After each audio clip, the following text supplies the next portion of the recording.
చూస్తున్నాం గత ప్రభుత్వ హయాంలో కూడా ప్రశ్నించే గొంతులు ముఖ్యంగా మీరు మీ ఛానల్ ఘర్షణ మీడియా ఇలాంటి ఛానల్ చాలా పోరాడే మీ మీద అక్రమ కేసులు భయోందనలు గురి చేశారు, తీసుకెళ్లారు. ఈ సోకాల్లో ఇప్పుడు ఎవరైతే ఉన్నారో ఈ పివి సునీల్ కుమార్ కానీ విజయపాల్ కానీ, అలాంటి సమయంలో అప్పుడు ఏం జరిగింది సార్? కొంచెం చెప్పగలరా అసలు ఏం జరిగింది అప్పుడు?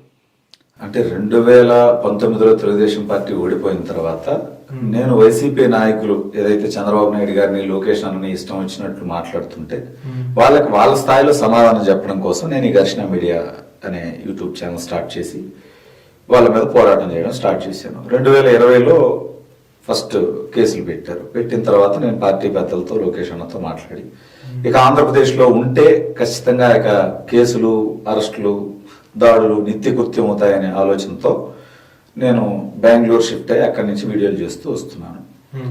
2022 ఆగస్టు 25వ తేదీ నేను అమరావతి తెలుగుదేశం పార్టీ ఆఫీస్కి వచ్చి అక్కడి నుంచి హైదరాబాద్ వస్తున్న క్రమంలో రాత్రి 10 గంటల సమయంలో ఆర్టీసీ బస్సులో నేను వస్తుంటే 10-11 గంటల టైంలో నన్ను సిఐడి వాళ్ళు బస్ ఆపి అరెస్ట్ చేసి సిఐడి ఆఫీస్కి తీసుకొచ్చారు. విజయవాడ, గుంటూరు సిఐడి రీజనల్ ఆఫీస్కి తీసుకొచ్చారు. అప్పటికి దాదాపు 1:30 దాకా అయింది టైం, రాత్రి. అప్పటికే దారిలో వచ్చేటప్పుడే నన్ను కొట్టడం కోసం ఏర్పాట్లు చేసుకోవడం, అదనపు పోలీసుల్ని పిలిపించుకోవటం, ఇదంతా వాళ్ళు ఫోన్లో మాట్లాడుకుంటున్నారు. నాకు అర్థమవుతుంది. 1:30కి మేము అక్కడ రీచ్ అయితే నైట్ 4 వరకు నన్ను రకరకాల ప్రశ్నలు వేశారు. నువ్వు ఎందుకు చేస్తున్నావు, ఎవరు ఇస్తున్నారు నీకు స్క్రిప్ట్, నీకు ఏమైనా డబ్బులు ఇస్తున్నారా, నీ బ్యాక్గ్రౌండ్ ఏంటి, ఫ్యామిలీ బ్యాక్గ్రౌండ్ ఏంటి, నీ ఎడ్యుకేషనల్ బ్యాక్గ్రౌండ్ ఏంటి, అసలు నువ్వు ఎందుకు ఈ వీడియోలు చేయాలనుకుంటున్నావు, ఎందుకు చేసావు, జగన్మోహన్ రెడ్డి మీద ఎందుకు చేసావు, ఇట్లా రకరకాల ప్రశ్నలు వేశారు. నైట్ 4 o'clock వరకు. 4 గంటలకి ఇంకా కొడతారేమో అనుకున్నా. అంటే కారులో అక్కడ ఉన్నాయి మనుషులు 5-6 మంది ఉన్నారు. ఎందుకో సడన్ గా వాళ్ళకి ఏం ఇన్స్ట్రక్షన్ వచ్చిందో తెలియదు. ఎవరు పంపించారంటారా ఇన్స్ట్రక్షన్స్? మీరు ఎవరు అనుకుంటున్నారు? అయితే పోలీసుల్లో పివి సునీల్ ఇచ్చి ఉండాలి, లేకపోతే సజ్జల రామకృష్ణారెడ్డి, జగన్మోహన్ రెడ్డి డైరెక్షన్ లో వచ్చి ఉండాలి. సో 4 అప్పుడు ఇక వాళ్ళు పడుకున్నారు. నన్ను కూడా అక్కడ ఒక టేబుల్ ఉంటే ఆ టేబుల్ మీద పడుకోమని చెప్పారు. సరే, ఇప్పుడు పడుకున్న తర్వాత ఏమన్నా చేస్తారేమో, ఇంకో 2 గంటలే కదా, 6 గంటలు, 4 అయింది, 6 గంటల వరకు ఉంటే తెల్లారిపోతుంది, ఏం పడుకుంటాంలే అని చెప్పి నేను పడుకోలేదు.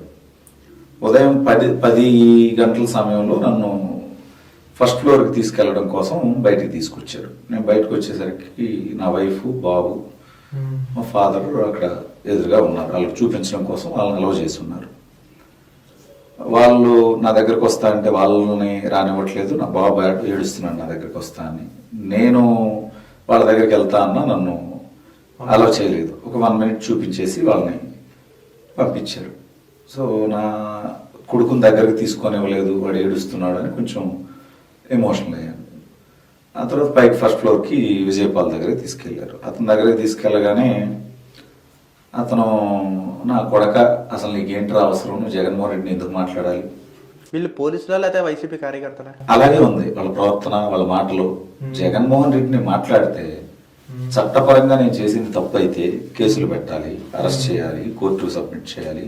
నేను చేసిన తప్పు అయితే కోర్టు శిక్షిస్తుంది, అది నాకు ఓకే. కానీ వీళ్ళు నా మీద 3rd degree ప్రయోగించడం, ఈ రకంగా బూతులు మాట్లాడటం, విజయపాలెం నా కొడక అని నేను అనలేనా? ఇప్పుడు వాడు బతికేమైంది, జైలు పాలైంది. ఒక ఉన్నతమైనటువంటి స్థానానికి ఎదిగి, చిన్న స్థాయి నుంచి అంత చదువుకొని ఒక అడిషనల్ ఎస్పీ స్థాయికి ఎదిగి ఇవాళ తప్పుడు పనులు చేసి జైలుకి వెళ్ళినందుకు సిగ్గుతో కుంచుకుపోవద్దు అతను. అసలు ఇంకెవడన్నా అయితే బతకడానికి కూడా ఇష్టపడ్డాడు. ఆయన్ని పక్కన పెడదాం.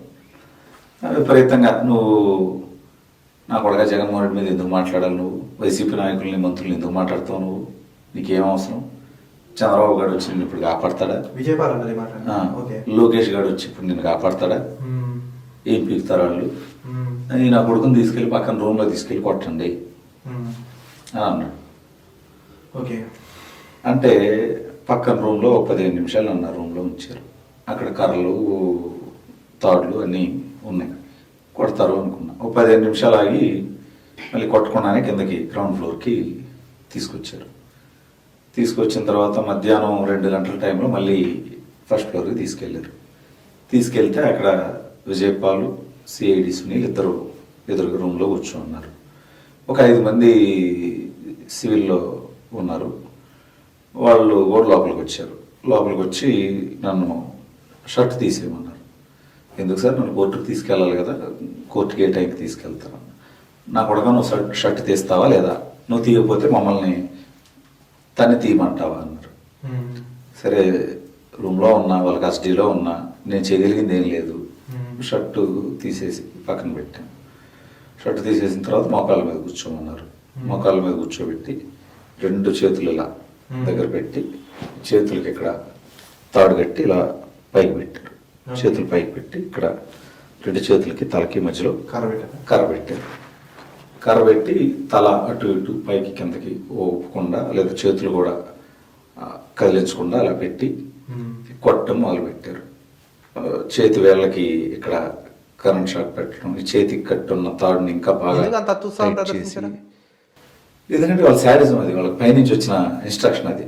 ఇక ఇప్పుడు మనం కొట్టిన దెబ్బలకి పెట్టే భయానికి వీడు బయటికి వెళ్ళి ఇంక మాట్లాడకూడదు అంటే అంత చిత్రహింసలకు గురి చేసి భయపెడితే మాట్లాడడం అని కంటిన్యూస్గా విజయపాల్కి తిడుతూనే ఉన్నాడు. నా కొడక, ఇప్పుడు చంద్రబాబు వచ్చి నిన్ను కాపాడతాడా, లోకేష్ గారు వచ్చి ఏం పీకుతాడు, నువ్వు జగన్మోహన్ రెడ్డి మీద వీడియోలు చేస్తావా, నువ్వు ఇంకొకసారి బయటికి వెళ్ళి జగన్మోహన్ రెడ్డి మీద వీడియోలు చేసావంటే నిన్ను చంపేస్తాం, ఇంకోసారి అరెస్ట్ చేస్తాం, ఈసారి చంపేస్తాం, ఎవడు నీకు దిక్కు అని రకరకాలుగా ఇక తిడుతూనే ఉన్నాడు విజయపాల్ కంటిన్యూస్గా. చంద్రబాబు నాయుడు గారిని, లోకేష్ అన్ని, నన్ను, నా కొడుకుల కోసం నువ్వు వీడియోలు చేస్తావా, వాళ్ళు నీకేమన్నా చేస్తారనుకుంటున్నావా, ఏం పీకుతారు వాళ్ళు, నీ పార్టీలో నీకంటే పెద్దవాళ్ళని చాలా మందిని కొట్టాము, ఏం పీకగలిగారు వాళ్ళు, ఎంపీ రఘురామకృష్ణరాజుని కొట్టాం, ఏం పీకాడు, ఏమన్నా పీకాడా, నీ బతుకేంటి, నువ్వెందుకు మాట్లాడాలి, నువ్వు బయటికి వెళ్ళి ఇంకా మాట్లాడకూడదు, మాట్లాడితే ఈసారి ఇంకా ఘోరంగా ఉంటుంది, అసలు చంపేస్తాం అని బెదిరిస్తూ ఇలా ఒక అరగంట సేపు అలా కొట్టారు. అరగంట తర్వాత ప్యాంటు కూడా తీసేయమన్నారు. తీసేసారు. తీసేసిన తర్వాత ఇంకొక హాఫ్ అన్ అవర్ 2 కింద కూర్చోబెట్టారు. కింద కూర్చోబెట్టి 2 కాళ్ళు, ఈ కాలు ఇటు, ఈ కాలు ఇటు, 2 కాళ్ళు ఇలా గట్టిగా చీల్చి ఆ కాలు మీద ఒకరు, ఈ కాలు మీద ఒకరు కూర్చొని పైన వేళ్ళకి కరెంట్ షాక్ పెడుతూ కంటిన్యూస్గా ఇంకొక హాఫ్ అన్ అవర్ కొట్టారు. మేము కొట్టామని నువ్వు జడ్జి ముందు చెప్తావా, జడ్జి ముందు చెప్తే ఏం పీకుతారు, ఇంతకుముందు కూడా చాలా మందిని కొట్టాం, వాళ్ళు ఏం పెగ్గలిగారు అన్నారు. అది కూడా నేను జడ్జి గారికి కూడా చెప్పాను. జడ్జి ముందుకు తీసుకెళ్ళినప్పుడు అక్కడికి చెప్పాను, ఇలా జడ్జి కూడా ఏం పెగలేదు అని అన్నారు అనేది నేను అక్కడ కూడా చెప్పాను. నువ్వు బయటికి వెళ్ళి వీడియోలు చేసావంటే నేను చంపేస్తాం, నువ్వు పొద్దున్న నీ కొడుకుని చూసి ఎమోషనల్ అయ్యావు కదా, నువ్వు గనక బయటికి వెళ్ళి జగన్ మీద మళ్ళీ వీడియోలు చేస్తే నీ కొడుకు కూడా ఉండడు, నీ ఫ్యామిలీ మొత్తాన్ని నాశనం చేస్తాం, నువ్వు బయటికి వెళ్ళి వీడియోలు చేసావంటే, లేదా మేము కొట్టామని జడ్జి ముందు చెప్పావంటే నేను చంపేస్తాం, నువ్వు చెప్పకూడదు, నువ్వు బయటికి వెళ్ళి వీడియోలు చేయకూడదు, నువ్వు వీడియోలు చేయాలనుకుంటే వైసీపీకి అనుకూలంగా చెయ్యి, మేము చెప్తాం సీఎం గారికి, నీకేం కావాలంటే అది చేస్తారు, నీకు డబ్బులు కావాలంటే డబ్బులు ఇస్తారు, ఏం కావాలంటే అది చేస్తారు, నువ్వు బయటికి వెళ్ళి వీడియోలు చేయాలనుకుంటే అది వైసీపీకి అనుకూలంగా ఉండాలి, తెలుగుదేశం మీద చేయాలి అంటే, లేదు నేను బయటికి వెళ్ళాక ఇంకా వీడియోలు నేను చేయను. కొడుతూ ఉంటే సునీల్ ఒక 3-4 సార్లు మధ్యలో ఈ 1 అవర్ పీరియడ్లో ఒక 3-4 సార్లు తన ఫోన్తో వీడియోలు తీసుకున్నాడు. తీసుకున్నాడు. తర్వాత మొత్తం 1 అవర్ కొట్టిన తర్వాత వదిలేసి ఇక లేచి అటు ఇటు రూమ్లో నడవమని చెప్పారు. లేచి నడవాలంటే అసలు కాళ్ళు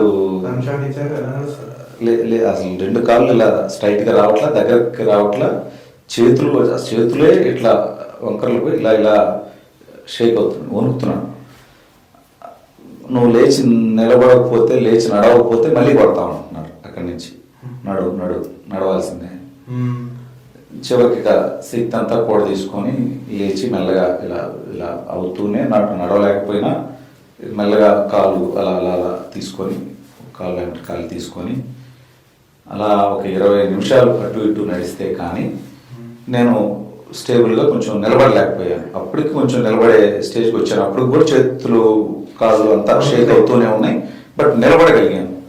ఆ తర్వాత నన్ను కిందకి తీసుకొచ్చారు. ఫస్ట్ ఫ్లోర్కి తీసుకొచ్చిన తర్వాత ఒక 2 hours గ్యాప్ ఇచ్చి అప్పుడు జీజీహెచ్కి తీసుకెళ్ళారు, గుంటూరు ప్రభుత్వ ఆసుపత్రికి. అక్కడికి తీసుకెళ్ళి మెడికల్ టెస్టులు చేయించాలి అంటే అక్కడ ఉన్న సూపరింటెండెంట్ ప్రభావితమ్మ వచ్చి నేనున్న రూమ్లోకి వచ్చింది, కనీసం తలెత్తి చూడలేదు. టేబుల్ మీద పేపర్ ఉంది, ఆవిడ వచ్చి కూర్చొని పేపర్ మీద నో ఇంజ్యూరీస్ అని రాసి సంతకం పెట్టేసి వెళ్ళిపోయింది. చూడకుండానే వైద్యం చేశారు. వైద్యం కాదు అసలు, నేను మెడికల్గా ఫిట్గా ఉన్నానా లేదా అసలు ఏం చూడకుండానే నో ఇంజ్యూరీస్ అని చెప్పి రాసేసి వెళ్ళిపోయింది.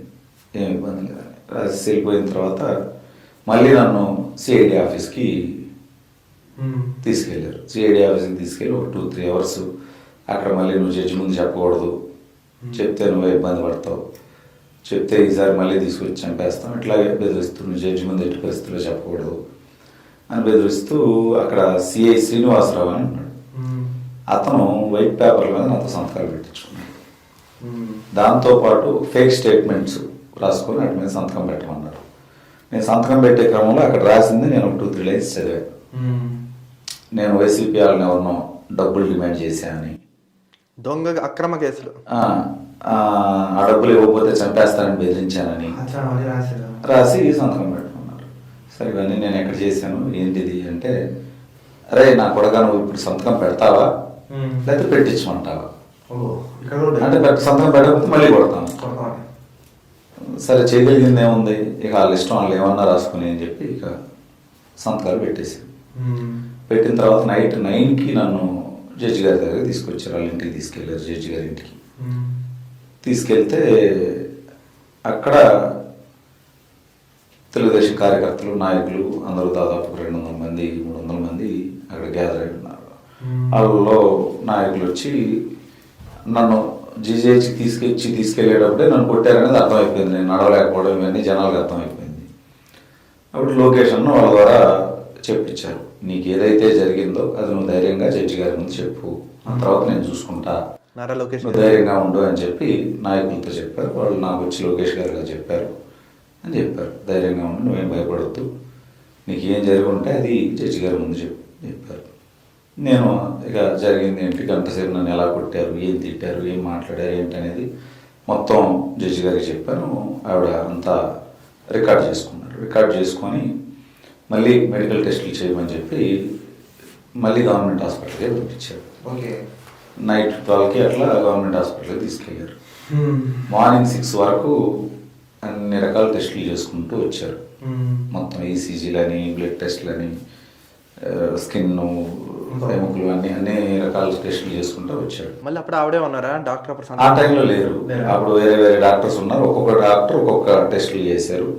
అప్పుడు నన్ను ఆల్మోస్ట్ ఒక 1 hour ఇక్కడ చేతులకి కట్లు కట్టేస్తున్నారు కాబట్టి ఇక్కడ చెయ్యి వాచి కొంచెం బ్లడ్ అట్లా క్లాట్ అయ్యి అట్లా ఉంది.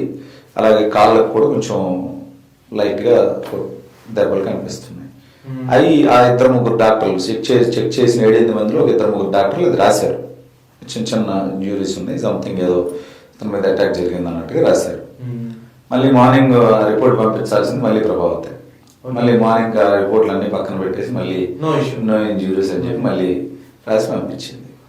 మళ్ళీ జడ్జి గారి ముందుకు తీసుకెళ్ళారు. నన్ను next day morning evening afternoon తీసుకెళ్ళారు 2-3 టైంలో. వెళ్ళినప్పుడు అక్కడ జరిగింది చెప్పారు, నన్ను ఇలా కొట్టారు, నన్ను ఇంత పెయిన్స్ ఉన్నాయి, ఇంత బాధ ఉంటే ఒక ఇంజక్షన్ ఇవ్వలేదు, ఒక ట్యాబ్లెట్ ఇవ్వలేదు, నన్ను మొన్న రాత్రి అంతా నిద్ర లేదు, ఈరోజు రాత్రి అసలు నన్ను నిద్రపోనివ్వలేదు, 2 days 48 hours ఒక్క సెకండ్ కూడా నాకు నిద్ర లేదు, ఫుడ్ పెట్టలేదు. అలాగే వాళ్ళంతా ఫేక్ రిపోర్ట్లు ఇస్తున్నారు, నాకు ఈ రిపోర్ట్ల మీద నమ్మకం లేదు. రఘురామకృష్ణరాజు గారిని పంపించినట్టుగా ఆర్మీ హాస్పిటల్ కన్నా రిఫర్ చేయండి, లేదంటే ఏదన్నా రెప్యూటెడ్ ప్రైవేట్ హాస్పిటల్కి రిఫర్ చేయండి మెడికల్ టెస్టుల కోసం అని చెప్పాను నేను. ఎందుకంటే అక్కడైతే జెన్యున్గా రిపోర్ట్ వస్తుందనే ఉద్దేశంతో. బట్ జడ్జి గారికి ఆవిడ రిపోర్ట్లో ఏమున్నా లేకపోయినా ముందు రోజు రాత్రి 1 గంట సేపు ఆవిడ నన్ను నేను కూర్చున్నంత దూరంలో చూశారు. ఆవిడ నన్ను ఏ రకంగా ఫిజికల్గా అరెస్ట్ చేస్తారనేది నాకు అర్థమైంది.